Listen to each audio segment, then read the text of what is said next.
La grande salle du Conseil galactique scintillait de 1000 feux, ses murs cristallins captant et reflétant la lumière de 1000 étoiles lointaines. L'ambassadeur Zeta se tenait à la tribune centrale, les avant-bras tendus comme pour tirer. Tout autour de lui, les représentants de 200 civilisations l'observaient avec des visages satisfaits et fiers.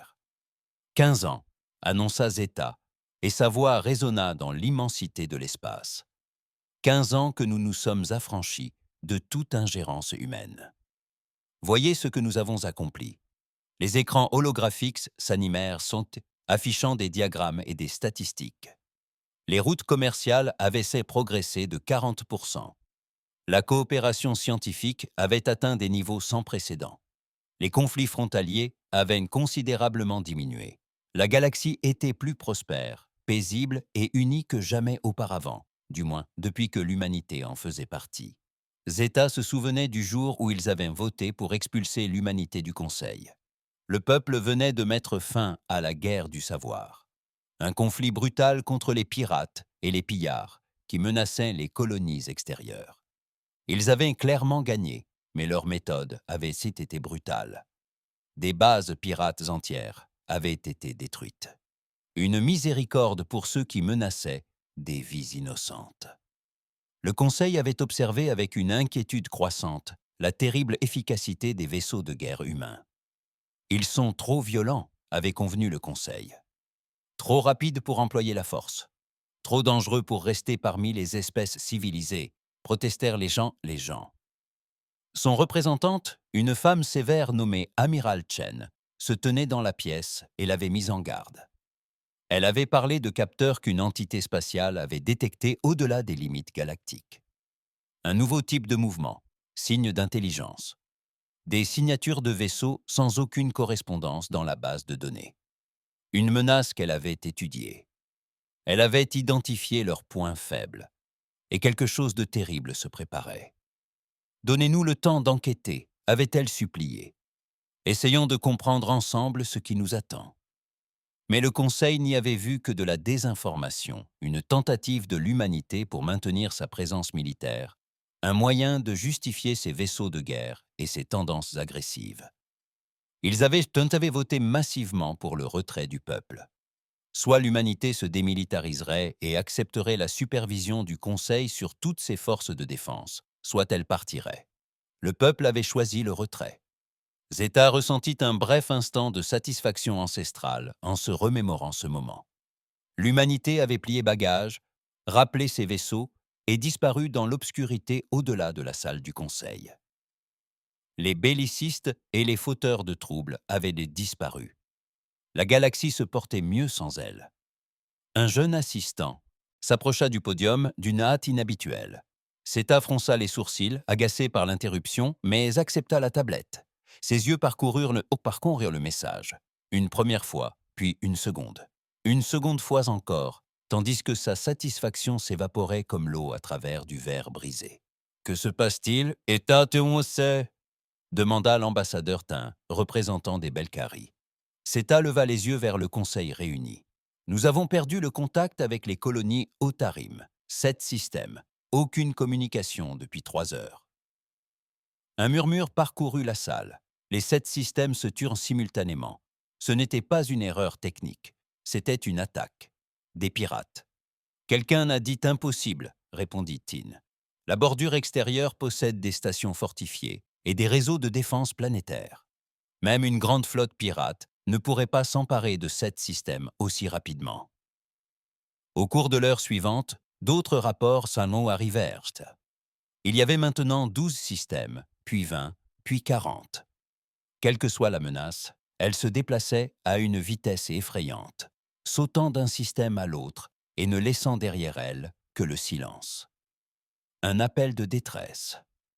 Aucun signal, juste le vide, là où se dressaient en jadis des colonies florissantes. Le Conseil dépêcha des forces d'intervention rapides pour enquêter. L'amiral Corvan, commandant militaire en chef du Conseil, mena 3 groupes de combat dans la zone touchée. Il était absolument certain que des pirates ou des rebelles, quels qu'ils soient, étaient à l'origine de ce trouble. Ils allaient bientôt apprendre le prix de la résistance au Conseil galactique. Le Conseil observa l'entrée de la flotte de Corvon dans le système Theta 7 grâce à des retransmissions en direct. Une planète colonisée de 8 millions d'habitants, de magnifiques océans bleus et des continents verdoyants. Theta s'y était rendu des décennies auparavant et se souvenait des paisibles colonies qui bordaient les régions côtières. Le monde était toujours là, mais les colonies avaient sans disparu. Non pas détruites, mais disparues. La Terre était déserte, comme si une force colossale avait effacé toute trace de civilisation. Les stations orbitales flottaient dans l'espace telles des coquilles vides. Leurs entrailles étaient creuses. « Qu'est-ce qui avait bien pu faire ça ?» murmura Corvon dans le canal de communication. La réponse lui parvint sous la forme de contacts de capteurs. Des centaines. Des vaisseaux apparurent derrière la planète et se déplaçaient en formation parfaite. Ils ne ressemblaient à rien de ce qui avait été vu dans les archives du Conseil. Des coquilles de destaline qui semblaient absorber la lumière. Des courbes organiques qui évoquaient une croissance biologique plutôt qu'une construction mécanique. Valely et ses armes ouvrirent le feu sans avertissement ni communication. Le Conseil fut horrifié par la façon dont la flotte de Corvan tenta de réagir. Leurs boucliers résistèrent aux premiers impacts, mais s'effondrèrent ensuite sous le feu soutenu. Les armes ennemies semblaient percer les barrières défensives habituelles et y faire des brèches immédiatement. Les vaisseaux explosaient, les uns après les autres. Le vaisseau amiral de Baer fut touché de plein fouet au niveau du pont de commandement. La transmission se brouilla. 3 groupes de combat, 70 vaisseaux, anéantis en moins de 20 minutes. La panique s'empara de la salle. Les adjoints s'invectivaient. Certains réclamaient la mobilisation immédiate des forces armées. D'autres exigeaient l'évacuation des zones de la bordure extérieure. Certains restèrent figés devant les écrans vides, incapables de comprendre ce qu'ils venaient de voir. Le CETA appela au calme. Sa voix perçait à peine le chaos. Nous avons besoin d'informations. Qui sont ces assaillants? D'où venez-vous? Un officier scientifique récupéra les données des capteurs spatiaux provenant des stations de surveillance automatisées. Les mesures révélaient d'importantes signatures énergétiques se déplaçant dans le vide intergalactique. Apparues 3 mois auparavant, ces signatures se dirigeaient lentement vers la salle du Conseil. Les stations de surveillance les avaient signalées comme des anomalies et les avaient transmises pour examen ultérieur. Personne n'y avait prêté attention. Les archives furent consultées, classa Saka. La recherche dura 30 minutes. Lorsque les résultats TISAS apparurent, un silence s'installa au sein du Conseil. Un consensus se dégageait. Un rapport soumis par l'humanité il y a 15 ans. L'amiral Chen avait fourni des données de capteurs révélant des signatures énergétiques identiques au-delà des limites galactiques. Elle l'avait décrite comme une menace potentielle nécessitant une enquête immédiate. Elle avait prévenu que des forces inconnues exploraient la galaxie. Elle avait demandé du temps pour se préparer. Le Conseil avait balayé ces avertissements d'un revers de main, les qualifiant de paranoïa. CETA sentit un froid glacial l'envahir. Ils avaient 15 ans pour enquêter. 15 ans pour se préparer. 15 ans pour prendre au sérieux les avertissements de l'humanité.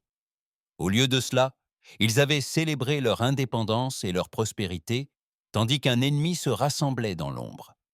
Au cours des 72 heures suivantes, la situation s'était dégradée au-delà de toute espérance. L'ennemi, désormais appelé la moisson, en raison de sa méthode de destruction des mondes, s'enfonçait toujours plus profondément dans l'espace du Conseil. 3 grandes civilisations ont perdu leur monde d'origine. Des milliards d'êtres humains ont péri ou ont disparu, exploités à des fins obscures. Les forces armées du Conseil ont multiplié les tentatives de défense. Toutes ont échoué. Les tactiques conventionnelles se sont révélées inefficaces. Les moissonneurs se sont adaptés à chaque stratégie en quelques heures. Leur nombre semblait infini. Leur technologie surpassait de loin tout ce que possédait le Conseil. Une réunion extraordinaire fut convoquée. La salle était désormais à moitié vide. De nombreux représentants étaient retournés sur leur planète d'origine pour superviser les évacuations. D'autres étaient morts, leur monde déjà détruit. Zeta était de retour à la tribune, mais son visage ne trahissait plus aucun triomphe. Défaite et espoir désespéré. « Il ne nous reste qu'une option, dit-il d'une voix calme. Nous devons entrer en contact avec l'humanité. » Le vote fut unanime. Le vaisseau d'exploration du Conseil dérivait dans le système abandonné. Ses capteurs scannèrent les colonies vides qui s'offraient à nous. Le capitaine Delry étudiait les données, de plus en plus perplexe. Les colonies humaines étaient intactes. Les bâtiments étaient intacts. Les réseaux électriques fonctionnaient encore. Dans les champs, on pouvait voir des traces de cultures récentes. Mais il n'y avait personne, aucun cadavre, aucun signe de combat, ni d'évacuation précipitée.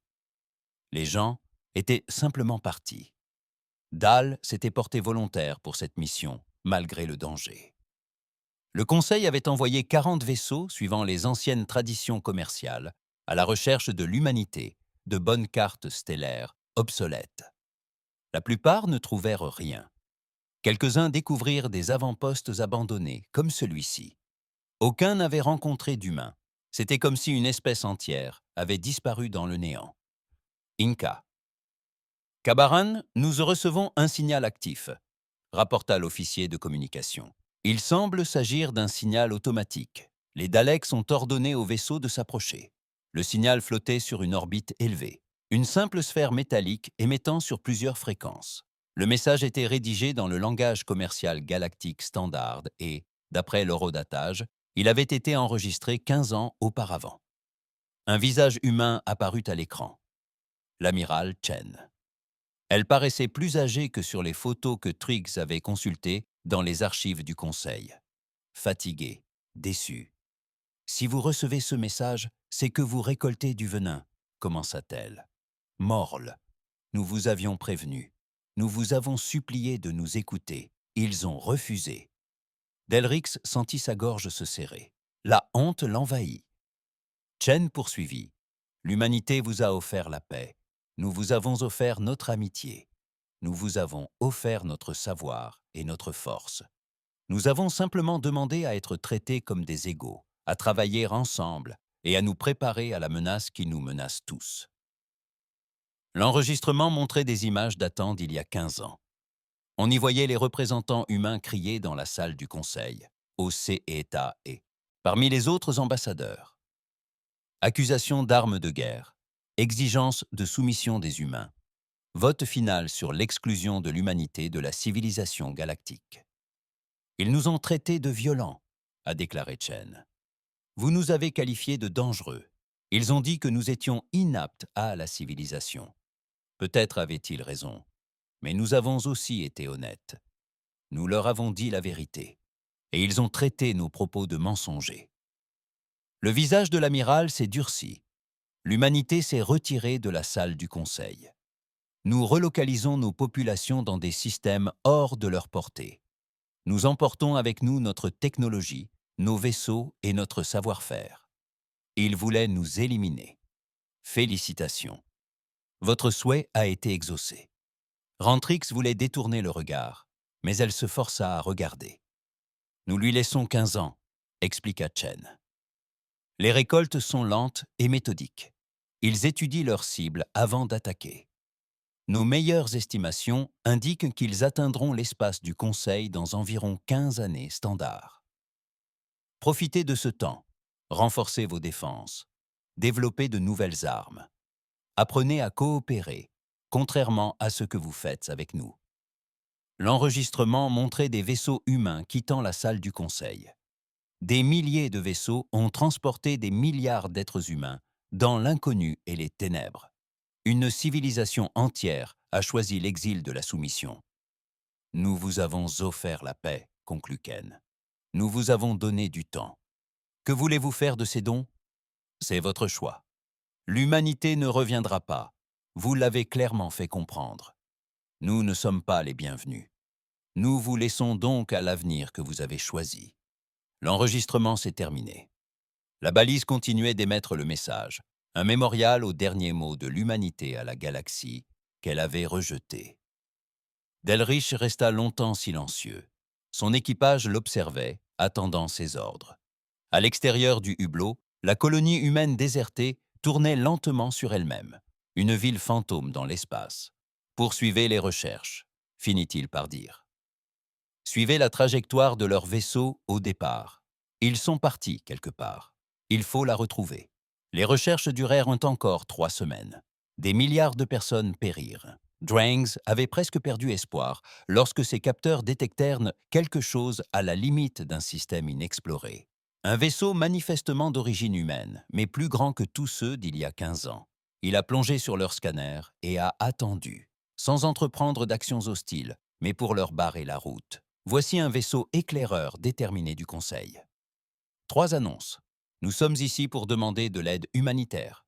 Nous devons parler aux dirigeants humains. John, là? Elde, pas de réponse. Derricks a ajouté, enfreignant le protocole. Après un long silence, une voix répondit dans un langage galactique impeccable. Suivez-nous. Ne vous écartez pas de la route que nous avons tracée. N'essayez pas de scanner nos systèmes. Toute action ennemie entraînera votre destruction immédiate. Le vaisseau humain fit demi-tour et s'enfonça plus profondément dans le système.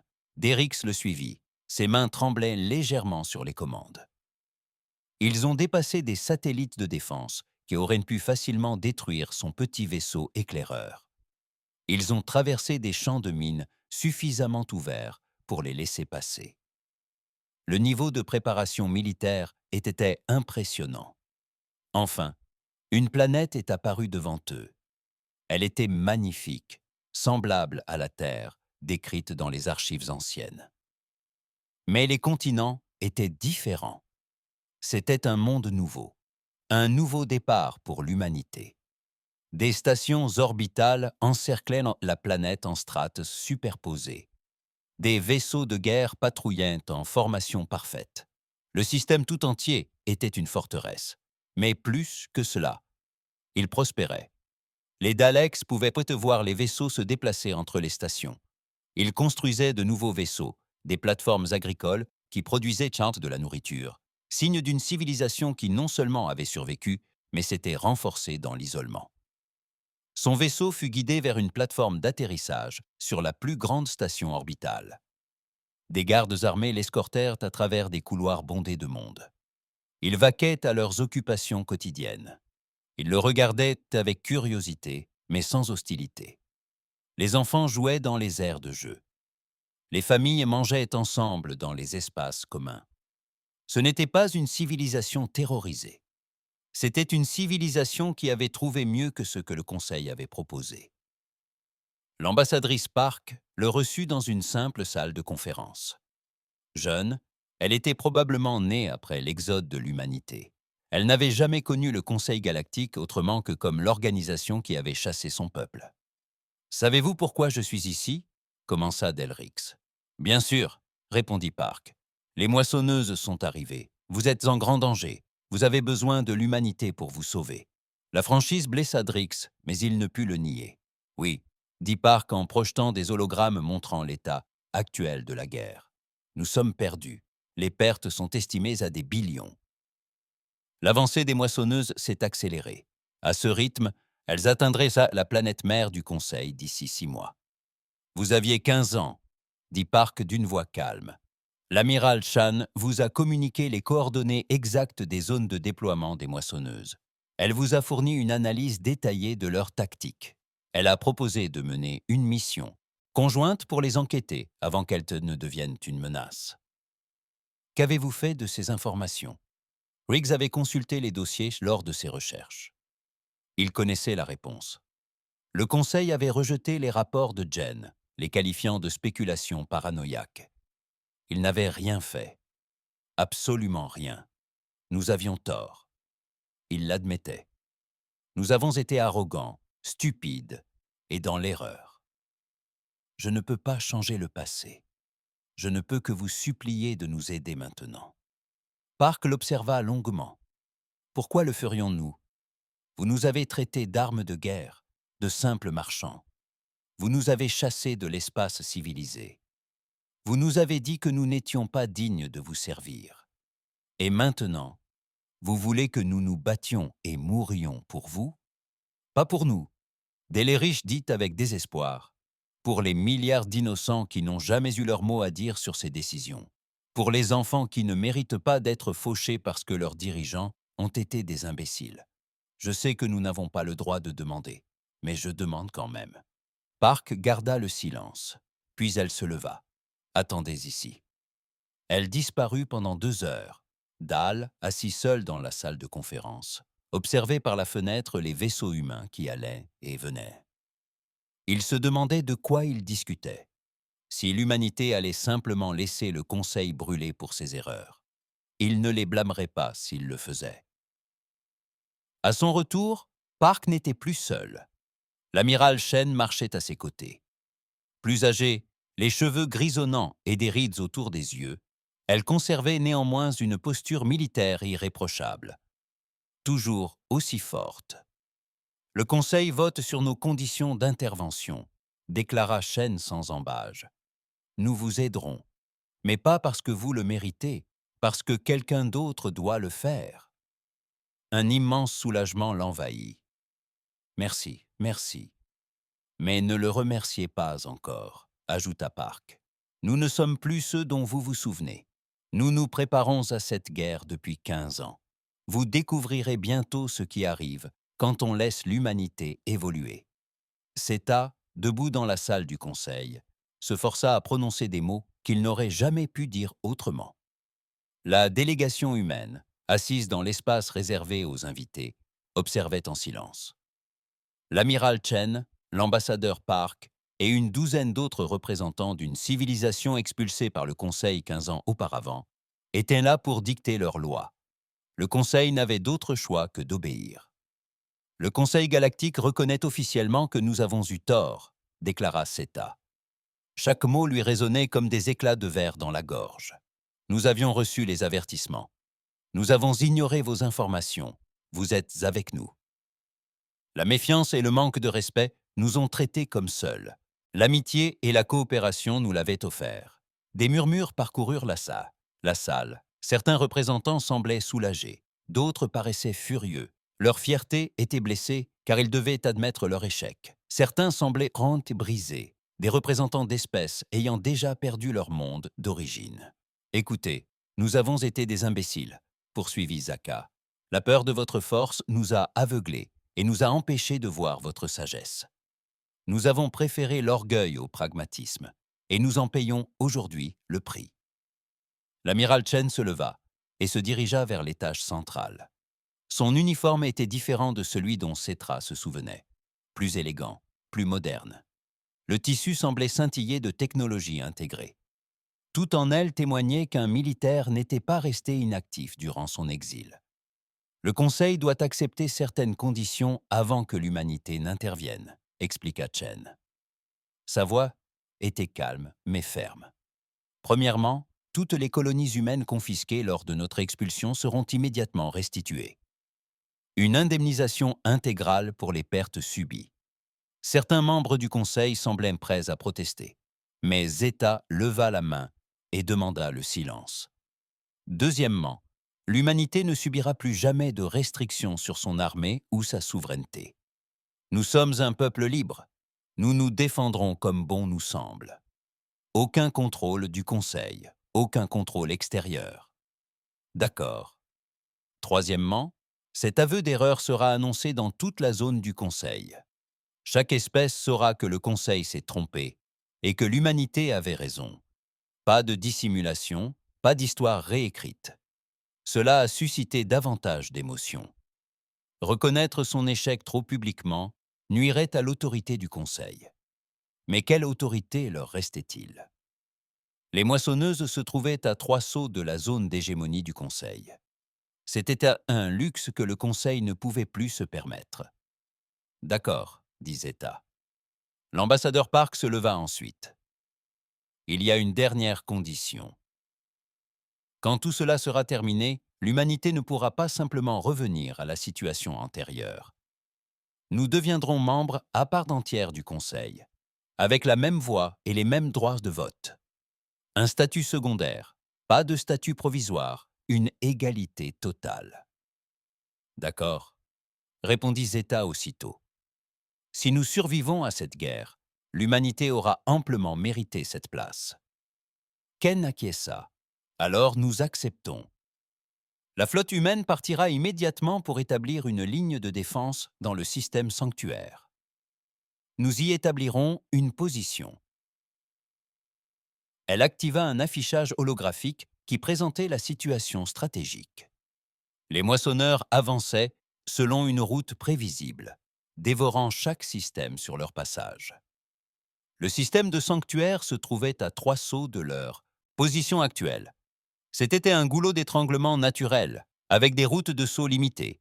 Si l'humanité parvenait à tenir bon à cet endroit, elle pourrait ralentir leur progression. « Combien de vaisseaux pouvez-vous utiliser ?» demanda l'amiral Tain, le plus haut gradé militaire du Conseil. « Suffisamment, » répondit Chen. « Mais nous aurons besoin du soutien de la flotte du Conseil. » Ce n'est pas une bataille que l'humanité peut gagner seule. Pendant les 72 heures suivantes, le Conseil observa la flotte humaine arriver à Sanctuary. Ils arrivèrent par intervenant par vagues successives. Des dizaines de vaisseaux firent irruption. Des porte-avions qui éclipsaient tout ce que le Conseil avait construit. Des destroyers bardés d'armes inconnues, de toute base de données. Holzer, qui se déplaçait avec une agilité incroyable compte tenu de leur taille, observait la composition de la flotte avec un étonnement croissant. 15 ans auparavant, l'humanité possédait peut-être 200 grands vaisseaux de guerre. À présent, il y en avait plus de 1000, chacun représentant des avancées technologiques bien supérieures à celles du Conseil. « Qu'avez-vous accompli durant ces 15 années ?» demanda l'ambassadeur Park, debout à ses côtés sur la plateforme d'observation du poste de commandement du Conseil. « Nous nous sommes préparés. Nous avons introduit l'innovation. Nous sommes devenus ce que nous devions être. La flotte humaine a établi des positions défensives autour des 3 planètes habitées de sanctuaires. Colonies minières, établissements agricoles. 5 millions d'âmes périraient si les moissonneuses parvenaient à percer les lignes ennemies. Des vaisseaux en attente ont rejoint la formation, leurs équipages travaillant aux côtés des humains pour la première fois en 15 ans. Theta avait transféré son pavillon sur un croiseur du Conseil afin de pouvoir participer à la bataille. Si c'était la fin, il la vivrait aux côtés de ceux qui l'avaient lésé. C'était le moins qu'il puisse faire. Les moissonneuses arrivèrent exactement comme prévu par les calculs humains. Leur flotte émergea de l'espace-temps en formation parfaite. Des milliers de vaisseaux de cristal se mouvaient comme un seul organisme. Leur bataille précédente leur avait appris les tactiques du Conseil.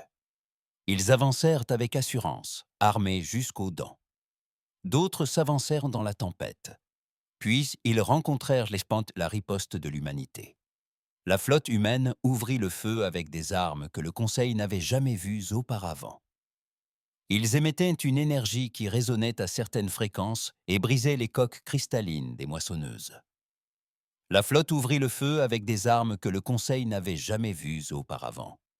Des rayons d'énergie Inge, qui résonnaient à certaines fréquences, brisaient les coques cristallines des moissonneuses. Des missiles qui pénétraient que les boucliers pour délivrer leur charge utile directement à la cible. Les chasseurs se faufilaient entre les formations ennemies avec une précision redoutable, mais les moissonneurs s'adaptèrent rapidement. Ils eurent également 15 ans pour se renforcer. Vos boucliers s'adaptèrent aux nouvelles fréquences d'armes. Vos poings mettront des années à se renforcer. Leurs boucliers s'adaptèrent également aux nouvelles fréquences d'armes. Leur système de défense rapproché, les humains apprirent à traquer les chasseurs. Leur nombre était tout simplement écrasant. La bataille se transforma en un échange de coups impitoyable. Des vaisseaux explosèrent des 2 côtés. Les porte-avions humains lancèrent vague après vague de chasseurs. Chaque vague subit des pertes. Les croiseurs du Conseil tinrent bon malgré la défaillance de leurs boucliers et l'apparition de brèches. La moisson poursuivit son avancée, subissant de terribles pertes pour percer le périmètre défensif. Ils tentent d'atteindre les planètes. Observa Shen depuis son vaisseau amiral. Les pertes leur importent peu, seule la moisson compte. Un cuirassé hérité perça le bouclier protecteur des destroyers humains et mit le cap sur la planète suivante. Les vaisseaux du Conseil tentèrent de l'intercepter, mais ils étaient trop lents. Le cuirassé atteignit l'orbite en quelques minutes. Un porte-avions humain se positionna alors directement sur sa trajectoire. Le vaisseau était déjà endommagé. L'atmosphère s'échappait de plusieurs brèches dans la coque. Son capitaine fit son rapport par les canaux ouverts. Ici le capitaine Morrison de l'Indomitable. Tout l'équipage dans les capsules de sauvetage. Protocole Oméga approuvé. Zeta assista, horrifié, à l'évacuation du porte-avions. Les capsules s'envolèrent comme des graines de pissenlit, tandis que le porte-avions poursuivait sa trajectoire de collision. Le capitaine Morrison resta à la barre, manœuvrant l'immense vaisseau avec précision. Le porte-vaisseau entra en collision frontale avec le cuirassé Harvester, qui se déplaçait à 7 fois la vitesse de la lumière. L'explosion fut visible depuis le poste de commandement, situé à 5 minutes-lumière. Les deux vaisseaux passèrent immédiatement à la propulsion à vapeur. L'onde de choc endommagea les vaisseaux Harvester voisins et brisa leur formation d'attaque. « Elle est restée à bord », dit Zeta d'une voix hébétée. On aurait pu l'évacuer. « Il fallait bien que quelqu'un tienne la barre », répondit Park d'une voix calme. « Il faut toujours que quelqu'un reste. » Ce fut la première d'une longue série de victimes. Pendant les 18 heures suivantes, la bataille fit rage sans interruption. Le peuple et le conseil combattirent côte à côte, échangeant des données sur les cibles et se couvrant mutuellement leurs faiblesses. C'était se retrouva à donner des conseils tactiques aux capitaines humains. Les équipages humains risquèrent leur vie pour sauver les capsules de sauvetage du Conseil. Lentement et douloureusement, les deux forces ne firent plus qu'une. Les moissonneurs furent finalement contraints de battre en retraite, laissant derrière eux des milliers de vaisseaux détruits. Mais ce prix était terrible. La flotte humaine avait perdu 40% de ses effectifs. Le Conseil, 60%. Sanctuaire fut sauvé, mais de justesse. Theta visita les postes médicaux où les blessés des deux espèces se rétablissaient ensemble. Il vit une médecin humaine soigner un soldat du Conseil, avec la même attention qu'elle portait à son propre peuple. Il vit un ingénieur du Conseil aider à réparer un chasseur humain tout en le pilotant, et le remercia dans une langue standard approximative. « Nous aurions toujours dû être ensemble », dit Zakar à l'amiral Chen, tandis qu'il constatait net les dégâts. « Nous avons perdu 15 ans à nous entretuer au lieu de nous préparer ensemble. Nous sommes à 100% en temps moyenne. Nous sommes à 100% en moyenne. Nous sommes à 100% en moyenne. Nous sommes à 105% de disques. » Oui, acquiesça Chen. Mais maintenant, nous sommes unis. La question est de savoir s'il est trop tard. Elle a récupéré des informations recueillies sur des vaisseaux moissonneurs détruits. Des scientifiques humains avaient réussi à extraire des noyaux de données des décombres. Ce qu'ils ont découvert était choquant. Les vaisseaux que nous avons combattus sont, expliqua Scout Chen. La flotte moissonneuse principale est toujours en route. Vous avez un vaisseau spatial, un centre de commandement mobile de la taille d'une petite lune. Leur centre névralgique des services secrets s'y trouve. Tant qu'il existera, la moisson continuera. Ensuite, nous les anéantirons, dit Usta.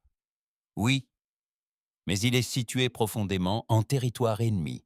Il contrôle plus d'une douzaine de systèmes. Pour y parvenir, nous devrions traverser une épreuve qui ferait passer la bataille de Sanctuaire pour une simple formalité. De combien de vaisseaux aurions-nous besoin? Tien lui montra les calculs. Absolument tous. Tous les vaisseaux de l'humanité. Tous ceux que le Conseil pourrait mobiliser. Nous misérions tout notre potentiel militaire sur une unique tentative d'assassinat désespérée. En cas d'échec, nos deux civilisations seraient sans défense. Zeta jeta un coup d'œil à l'écran tactique. À bord du vaisseau Harvest World, dissimulé dans l'obscurité, il examina l'itinéraire à suivre pour l'atteindre. Il consulta les prévisions de pertes, qui annonçaient des pertes de 60 à 70%, même en cas de succès total. Quand partons-nous? demanda-t-il. Le capitaine Kim, impassible, se tenait sur la passerelle du destroyer, les yeux rivés sur l'écran tactique, le visage impassible. La flotte combinée s'était rassemblée dans l'espace, dissimulée par des champs de camouflage expérimentaux, échappant aux capteurs de la moisson.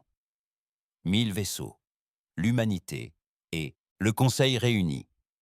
Tout vaisseau pouvant être sacrifié pour la défense. Chaque équipage était prêt à tout risquer. Après un coup de dé désespéré, la voix de l'amiral Chen résonna dans le canal qui traversait toute la flotte. À tous les navires, voici l'ordre. Départ dans 5 minutes. Vous connaissez la mission. Vous savez ce qui est en jeu. Le vaisseau du monde de la moisson est notre destination. Le reste importe peu. Nous perçons leur défense, nous détruisons ce monstre et mettons fin à cette guerre. Kim regarda son équipage. Des visages jeunes, des visages plus âgés, humains et non humains travaillant côte à côte à leur poste. Son officier tactique était un Velkhari, qui avait perdu toute sa famille lorsque les moissonneurs avaient envahi sa planète natale. Son ingénieur était humaine, une femme qui se préparait à cette bataille depuis 15 ans. C'était un honneur de servir à leur côté, dit simplement Kim. Son équipage acquiesça. Pas de grands discours, pas de fausses promesses de survie. Ils savaient tous que c'était probablement un voyage sans retour. La flotte sauta. Ils atteignirent l'enfer. Le système contrôlé par les moissonneurs était rempli de vaisseaux ennemis. Des milliers d'entre eux étaient déployés en défense, autour du vaisseau-monde au centre du système. Le vaisseau-monde était indescriptible. Il n'avait pas été construit, il avait été engendré.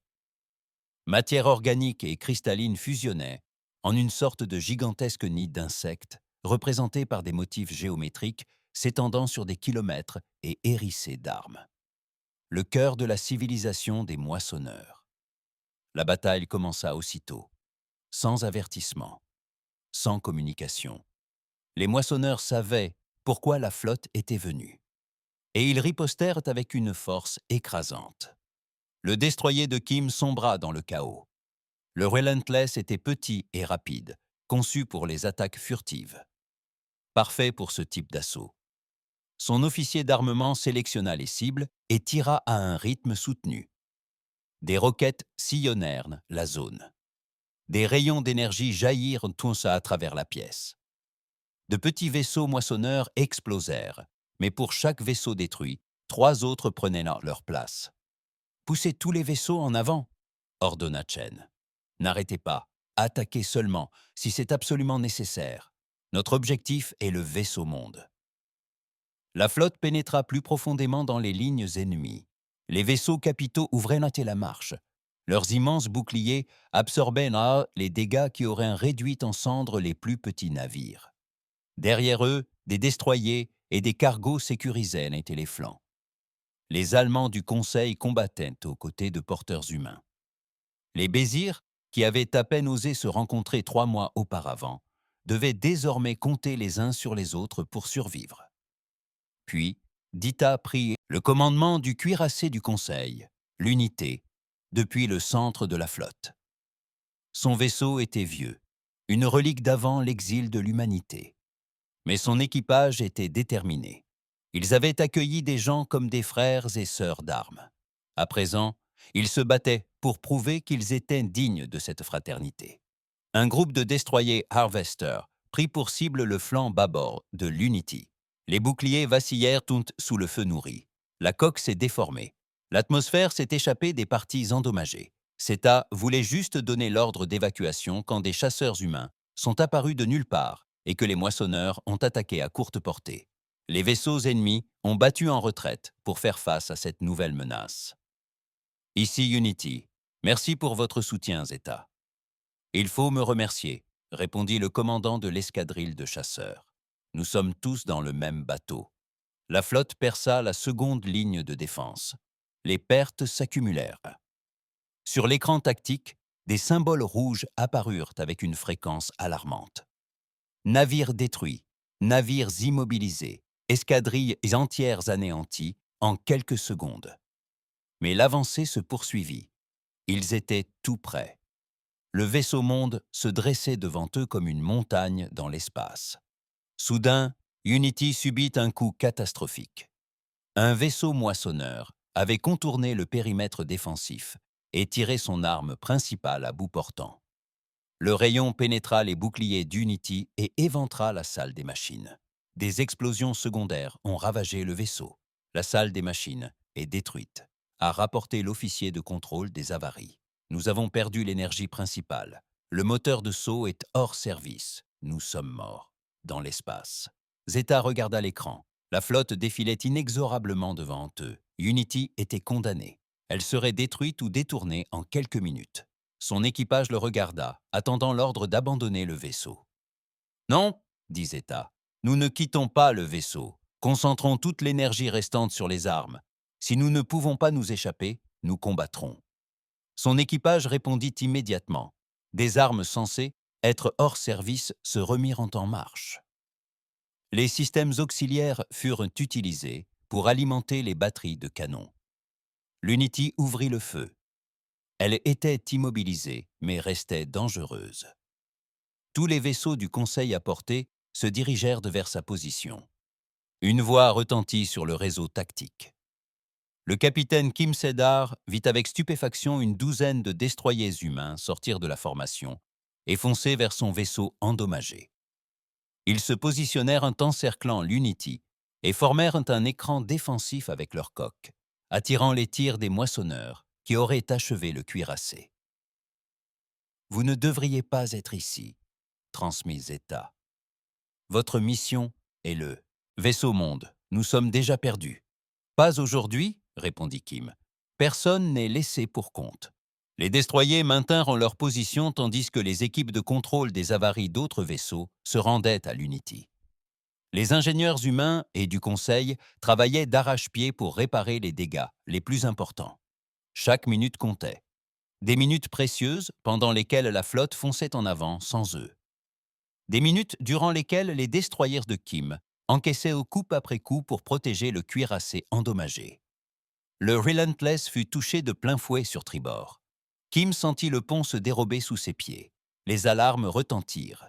La moitié de son équipage était morte ou blessée, mais les boucliers tinrent suffisamment longtemps pour que le moteur de saut d'Unity redémarre. Unity a tous les vaisseaux. Le moteur de saut est opérationnel. Les destroyers se replièrent pour se protéger, rejoignirent la flotte, et le groupe se précipita ensemble vers l'avant. Derrière eux flottaient les débris du courage de Kim dans le vide.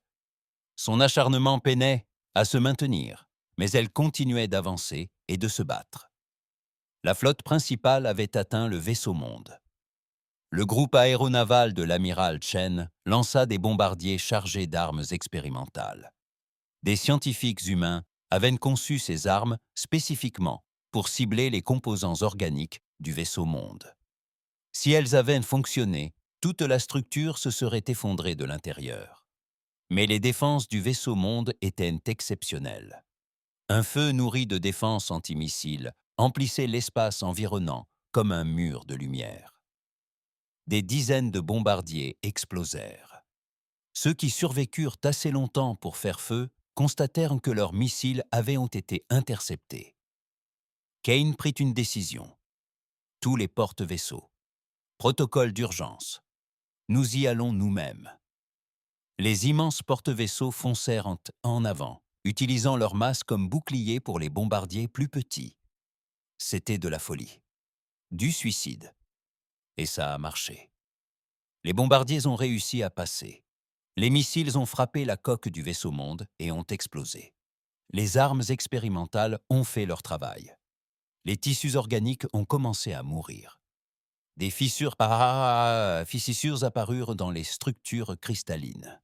Les vaisseaux hurlèrent sur toutes les fréquences, submergés par les signaux de douleur qui saturent leur système de communication. Équipe d'assaut des marines autorisée à embarquer, ordonna Chen. Des milliers de soldats décollèrent d'enquête dans des capsules d'atterrissage blindées. De leurs vaisseaux, hommes et femmes, ensemble. Ils attaquèrent les sections endommagées du vaisseau et se frayèrent un chemin à l'intérieur. S'ensuivit un combat au corps à corps brutal dans des couloirs extraterrestres. Les drones Harvest progressaient, toujours plus profondément, pénétrant jusqu'au noyau central. Kim se retrouva malgré lui au cœur de l'attaque, bien que sa place fût sur son vaisseau. Le Relentless était trop endommagé pour continuer la bataille spatiale. Il prit donc son fusil et rejoignit les Marines. Zeta fit de même, laissant le pont de l'unité à son second. Ils se retrouvèrent dans un couloir du vaisseau. Tous deux étaient couverts de l'étrange Ica qui servait de sang aux moissonneurs. « Avons-nous vraiment notre place ici ?» demanda Zeta, essoufflé. « Nous sommes des commandants. »« Aucun. Des soldats et ceux de première ligne ? Nous avons déclenché ce chaos ensemble, » répondit Kim. « Ensemble, nous le terminerons. » La force d'attaque atteignit la chambre centrale. Elle était immense. Un espace d'1 kilomètre de large, rempli de machines organiques, de réseaux neuronaux palpitants s'étendant du sol au plafond. Et au centre, ce qui semblait être un cerveau, la conscience qui contrôlait toute la récolte. Elle communiquait avec ses pensées, non pas par des mots, des images, des émotions.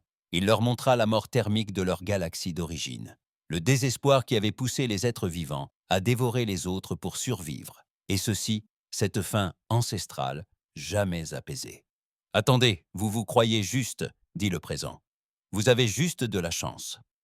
Né dans une galaxie encore riche en vie, vous feriez la même chose à notre place. » L'amiral Chen se tenait à l'entrée de la chambre, détonateur à la main, peut-être, mais nous ne le saurons jamais, car nous vous arrêtons ici. Elle déclencha les explosifs. L'explosion frappa une dernière fois, puis le silence retomba tandis que les déflagrations ravageaient ses réseaux neuronaux. Le vaisseau-monde commença à dépérir. Ses systèmes tombèrent progressivement en panne. Les vaisseaux de récolte restant dans le système se turent. Votre connexion a été coupée. La bataille ne s'acheva pas par un affrontement final et spectaculaire, mais par un silence soudain et total. Tous les vaisseaux en mode propulsion uniquement. Infestation, chaîne. Le vaisseau-monde s'effondre. Il fallait partir d'ici avant l'explosion. La flotte a sauté du vaisseau progressivement. D'abord les vaisseaux endommagés, puis les vaisseaux de transport. Enfin, les destroyers et les frigos ont fermé la marche. Kim a réussi à rejoindre le Relentless et a placé un vaisseau endommagé en hyperespace quelques secondes avant la détonation du vaisseau-monde. L'explosion était visible à travers 3 systèmes stellaires. Le vaisseau moissonneur, plus imposant que jamais, s'est désintégré dans un torrent d'énergie qui n'a laissé derrière lui que des débris épars. La guerre était finie. Mais le prix à payer était terrible. Le combat était terminé. Mais le prix à payer était terrible. 40% de la flotte combinée avait disparu. Des milliers de morts. Des dizaines de milliers de blessés, face à un ennemi qui voulait les anéantir. Ils avaient gagné parce que le peuple et le Conseil avaient enfin appris à combattre ensemble. Le jardin commémoratif flottait en orbite autour de Teteranova, la nouvelle capitale de l'humanité. Il n'était ni grandiose ni extravagant. Une simple station spatiale aux parois transparentes offrant une vue imprenable sur les étoiles. À l'intérieur, des écrans holographiques affichaient des noms. Des milliers et des milliers. Les noms de personnes et des membres du Conseil, tous morts durant la guerre contre les moissonneurs. CH s'arrêta devant l'un d'eux. Le capitaine Morrison, le capitaine du vaisseau humain réfugié au sanctuaire, s'était sacrifié. Il ne l'avait jamais rencontré. Il ne lui avait jamais parlé. Mais il se souviendrait de son nom toute sa vie. « Elle a sauvé mon peuple », murmura-t-il à l'amiral Chen, à ses côtés. Cette attaque contre le vaisseau a suffisamment perturbé la formation des moissonneurs pour que nos croix puissent se regrouper. Sans leur sacrifice, Sanctuaire aurait succombé. Chen acquiesça. Elle faisait partie des milliers de personnes qui ont tout donné. Le peuple et le Conseil. C'est ce dont je veux que l'on se souvienne. Peu importe l'espèce à laquelle chacun appartenait, mais simplement qu'ils sont restés unis dans l'épreuve. La cérémonie commémorative a rassemblé des représentants de toute la galaxie. Les membres du Conseil, ceux qui avaient jadis voté pour l'exclusion de l'humanité, se tenaient côte à côte avec l'espèce qu'ils avaient lésée. Les colonies sauvées arboraient des rubans aux couleurs de leur peuple et du Conseil. Des enfants des deux civilisations jouaient ensemble dans les espaces de loisirs du jardin. Ils étaient déjà amis, contrairement à ce que leurs parents ignoraient encore. L'ambassadeur Park s'approcha avec un panneau de documents. Le contrat est prêt à être signé. Rôle de l'humanité. Adhésion au Conseil galactique. Même voix. Droit de vote égaux. Le Conseil a voté à l'unanimité pour l'approuver. Zenta esquissa un sourire. Il y a 15 ans, le vote pour vous exclure avait également été unanime. Nous sommes sur la même longueur d'onde, semble-t-il. Il nous fallait simplement découvrir ce qui nous unissait. La cérémonie de signature eut lieu dans la salle du Conseil, partiellement reconstruite après que des attaques contre les cultures eurent endommagé la structure d'origine. Ken et Park représentaient l'humanité. Zeta et d'autres représentaient le Conseil. Arras retransmit l'événement dans des centaines de systèmes stellaires. Nous sommes réunis aujourd'hui pour reconnaître une vérité qui aurait dû être évidente il y a 15 ans, commença Star. L'humanité nous appartient, non pas comme servante, non pas comme membre provisoire, mais comme membre à part entière. Ils ont mérité cette place par leur sang et leur sacrificé. Ils nous ont tous sauvés. Comme qui? Newberry, Ken, prit la tablette contenant les données du contrat, mais ne les nota pas immédiatement. Avant d'accepter cet honneur, je tiens à clarifier un point. L'humanité n'a pas combattu les moissonneurs par gratitude. Nous n'avons pas sacrifié des milliers de vies pour mériter une place à cette table. Nous avons combattu parce que c'était nécessaire, parce que les gens avaient besoin d'aide, parce que la paix doit être défendue, même pour ceux qui nous ont rejetés. Elle marqua une pause et parcourut la salle du regard. Vous nous avez chassés il y a 15 ans.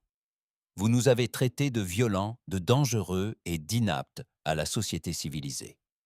Vous n'aviez pas tout à fait tort. Nous sommes dangereux. Mais vous l'êtes aussi. Pas tout à fait faux. Nous sommes dangereux. Mais vous l'êtes aussi. C'est le cas de toute civilisation prête à faire le nécessaire pour protéger les innocents. Park s'est avancé. La différence ne réside pas entre espèces violentes et pacifiques. La différence réside entre ceux qui utilisent de leur force pour dominer et ceux qui utilisent leur force pour se défendre. L'humanité a choisi la défense. Vous avez choisi la peur. Et à cause de cette décision, des milliards d'êtres humains sont morts. Un silence de mort régnait dans la salle. Nous exigeons du Conseil qu'il change lui aussi. Nous ne privilégierons plus le confort à la vigilance. Nous n'ignorerons plus les avertissements sous prétexte qu'ils sont gênants. Nous ne laisserons plus l'orgueil nous vaincre, car il vous rend aveugles aux menaces. Elle signa le contrat. Park signa en son nom. Puis Zeta ajouta sa signature. Un à un, chaque représentant du Conseil s'avança pour signer. Le contrat fut scellé. Zeta se retrouva ensuite seul dans une petite salle d'observation, de nouveau avec l'ambassadeur Park. Il contemplait les étoiles à travers la paroi transparente. Des vaisseaux humains et du Conseil, avec leurs équipages, passaient à l'extérieur. Ils travaillaient déjà ensemble à la reconstruction après la guerre. « Nous avez-vous » demanda Zeta. « Pour ce que nous avons fait à votre peuple, ils ont consacré du temps à se préparer à défendre une galaxie qui nous avait rejetés. Est-ce que cela ressemble à de la haine ? Cela ressemble plutôt à quelque chose de mieux que ce que nous méritions. Peut-être, mais la paix ne se résume pas à ce que les gens méritent. Elle se résume à ce qu'ils veulent construire ensemble. Zeta contempla le jardin du souvenir visible par la fenêtre, et les noms qui défilaient à l'infini dans les rues. L'homme et le Conseil, unis dans la mort comme ils auraient dû l'être de leur vivant. Nous avons semé en vous la méfiance et la peur, dit-il doucement. Vous nous avez donné 15 ans pour nous préparer. Nous les avons gâchés. Oui, admit Park sans embâge. Mais vous êtes venus quand? Même, quand nous avons crié à l'aide, vous auriez pu nous faire brûler pour nos erreurs. Un sourire heureux illumina son visage, car il fallait bien que quelqu'un s'en charge. Car si nous n'aidons que ceux qui le méritent, nous devenons ceux que nous combattons. Car la paix exige des sacrifices, et il faut que quelqu'un soit prêt à les consentir. Elle se tourna vers lui. L'humanité n'est pas revenue pour te punir, Saka. Nous sommes revenus pour te sauver. Non pas parce que tu le mérites, non pas parce que nous t'avons pardonné, mais parce que c'était juste, et parce que nous sommes meilleurs que notre colère. Zeta sentit un soulagement immense l'envahir. Un mélange de soulagement, de honte et de gratitude. Je ne peux rien changer aux décisions du Conseil. Je ne peux pas récupérer ces 15 années. Mais je vous le jure, l'humanité ne sera plus jamais rejetée par nous. Votre place parmi nous est définitive. Dépêchez-vous. Bien, répondit Park, car les moissonneurs n'étaient pas la seule menace dans cette galaxie. Ils étaient simplement les premiers que nous devions affronter ensemble. Il y en aura d'autres. Et la prochaine fois, nous les affronterons unis dès le départ. Dans les mois qui suivirent, la technologie humaine commença à s'intégrer au système du Conseil. Les tactiques humaines furent enseignées dans les installations militaires. Les exercices d'entraînement conjoints devinrent une routine. Lentement, les cicatrices commencèrent à se refermer. Mais l'humanité n'oublia pas. Les systèmes frontaliers où ils avaient été expulsés demeuraient principalement des colonies humaines. Un souvenir, un avertissement. Les vaisseaux humains d'Eric patrouillaient désormais l'espace du Conseil. Ils étaient les bienvenus, non craints. Sur chaque vaisseau, dans chaque station, le même message était affiché. Nous vous avons apporté la paix. Vous avez apporté la guerre. Nous vous avons tout de même sauvés. N'oubliez jamais le prix à payer. Vous avez déclenché la guerre. Nous vous avons quand même sauvés. N'oubliez jamais le prix à payer. Zeta se rendait souvent au jardin du souvenir. Il s'était donné pour mission de mémoriser les noms. Tous. Chaque soldat mort en défendant une galaxie qui les avait jadis rejetés. Cela prendrait des années, peut-être des décennies, mais il avait le temps. Lors d'une de ses visites, il y rencontra l'amiral Chen. Elles étaient entre la vieillesse et la retraite. La guerre l'avait vieilli plus que les années. « Le regrettez-vous » demanda Sétor. « D'être revenu » Chen regarda les noms défiler. Avec Morrison, avec Kim. Elle confia qu'elle était morte 3 mois après la guerre des suites de blessures qui ne s'étaient jamais complètement résorbées, tandis que des milliers d'autres mouraient chaque jour. Chaque fois que je vois ces noms, je me demande si nous n'aurions pas dû rester à l'écart, vous laisser assumer les conséquences de vos décisions. Mais je me souviens alors des enfants du sanctuaire, des familles et des colonies de la bordure extérieure, des milliards d'êtres humains qui n'ont jamais voté pour notre expulsion, qui n'ont jamais souhaité la guerre. Vous méritez de vivre. Alors oui, je regrette le prix à payer. Mais je ne regrette pas cette décision. Elle se retourna pour partir, puis s'arrêta. L'humanité vous a offert 15 ans de paix, Zakar. Vous revenez avec la mort et la destruction, comme nous vous l'avions prédit. Mais nous sommes avec vous, de retour vers le salut. Souvenez-vous-en. Souvenez-vous de ce qui s'est passé lorsque la galaxie est morte, abandonnant ceux qui la protégeaient. Faites en sorte qu'une telle chose ne se reproduise plus jamais. Zeta veilla sur elle, puis il se retourna vers le mémorial. Le nom, le prix payé. Je me souviendrai, promit-il aux morts. À l'extérieur du jardin, la galaxie tournoyait. Quels vaisseaux humains et du Conseil patrouillaient ensemble. Les colonies furent reconstruites. Le commerce reprit. Les enfants grandirent en connaissant les deux espèces comme amis et alliés. Les cicatrices demeuraient, mais elles guérissaient. Et dans l'obscurité au-delà des confins galactiques, l'humanité veillait. Ses capteurs scrutaient le vide. Ses vaisseaux étaient mets prêts. Plus jamais la galaxie ne serait prise au dépourvu face à une menace. Plus jamais les avertissements de l'humanité ne seraient ignorés. La paix avait été acquise au prix du sang. Les deux civilisations honoraient ce prix en le défendant ensemble pour toujours. Encore une fois, Claude, ne vous trompez pas. Veuillez vérifier votre réponse.